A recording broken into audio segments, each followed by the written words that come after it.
It's about momentum and getting on the throttle early.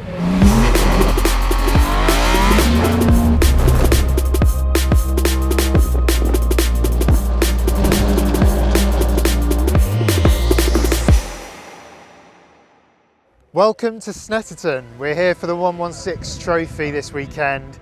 I'm not racing, but David Brabham is our special guest driver for the weekend in the 101 DTO Motorsport car alongside Ben.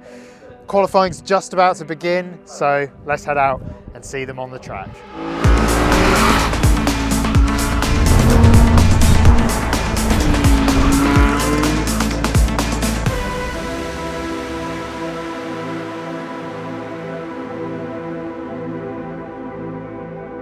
You have a millisecond where you're like, well, I'm like pulled out. Yeah, and then it just aggressively tumbles. So But I don't think I'm overdriving as bad as I did in the sprint race. No, not just at all. as need to bring it back. Yeah. And in fact, I can do a mid 29. I reckon. Yeah, exactly. I think I can do that as well. Look at the track position difference.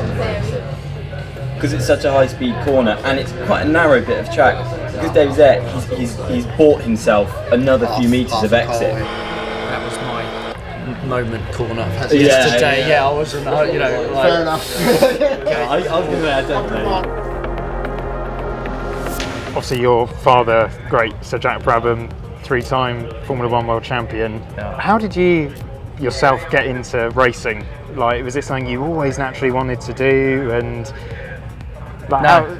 No. I was being groomed really to be a farmer because we had a farm. I took 3 months out and went to America to watch my older brother Jeff race, and I saw a go-kart for the very first time in the workshop. Didn't even know people race go-karts. A guy was working on it and I said, do people race go-karts? He went, are you adopted? Because it just didn't add up to him that my brother's in there, the family background in racing. I went back to Australia and bought a second-hand go-kart with my next door neighbour who I went to school with. Dad went white when I said it. He just could not believe those words came out of my mouth. Really? Because I showed no interest before. It's like, where the hell did that come from?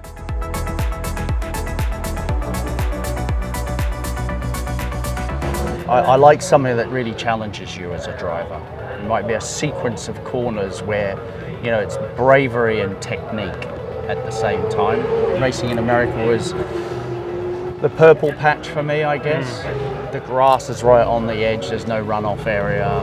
You've got to respect the track limits because you'll get punished big time. And I think that's something as us at Driven, as track designers, we always do try and take into account when we're designing something new, because of course there's the modern regulations that we have to adhere to. They govern a lot of that, They do, but we do always try and think about that natural feeling which so many drivers love. Your career, you've won at multiple levels. You're a multi-class winner of Le Mans, outright winner in 2009, of course. When you look back in your career, what was the highlight, the standout performances of races for you? A race in 1987 at the Australian Grand Prix support race. Had a massive argument with my father, and I qualified 35th out of 38 or whatever, and I was absolutely fuming. Like, my whole mood changed from that moment. I jumped in that car and it was like, you just get out of my way, I'm coming through and I'm winning that race. My whole mindset was at a different place, and I won. I got into the lead with a lap to go in 15 laps, and it was one of those where you look back and go, how the hell did I do that? And I learned then the psychological side of racing and how important that is in terms of your mood when you're in the car, and how present you have to be in the moment. What does racing mean to you? It's a really good question, because I think it means lots of things, from testing yourself, developing a car, working with your teammates, working with your team around. You're a collective group trying to achieve something, how best to achieve it. What's the mood of the team? I talked about the mood of the driver, but the mood of the team is equally as important. The timeline between when you get out of a car and you have to get in at next never moves. It is as it is. So if you're not ready as a team or as a driver, you're not gonna maximise the situation. That was really nice interviewing David. Such a lot of experience and knowledge, and I'm definitely going to take away some of his learnings, especially about mindset and how you can turn energy into performance. So I'm going to take that into my next race for sure. So let's see how they get on now in the race.